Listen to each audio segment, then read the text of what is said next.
మా ఏంది మళ్ళీ నీరసంగా కూర్చున్నావు?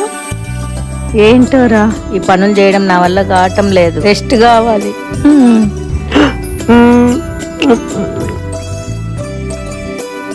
మా నువ్వేం బాధపడకమా, నేను పెద్ద తర్వాత నేను మంచిగా చూసుకుంటా. నేను అసలు కష్టపెట్టను, పెద్ద పెద్ద మేడలు కట్టిస్తాను నీకు. ప్రపంచంలో ఉండే బంగారం మొత్తం తీసుకొచ్చి నీకు ఇస్తా, సరేనా?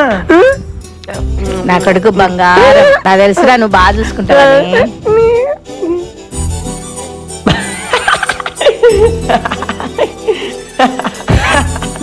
ఏందిరా అంతలా అవుతున్నావు, ఏమైంది? ఏం లేదు మా ఫ్రెండ్ గారు వాళ్ళ అమ్మకు ఒక జోక్ చెప్పాడు, అది గుర్తు తీసుకొని అవుతున్నా. ఏం చెప్పురా? వద్దులేమా, చెప్పురా నేను కూడా నవ్వుతా.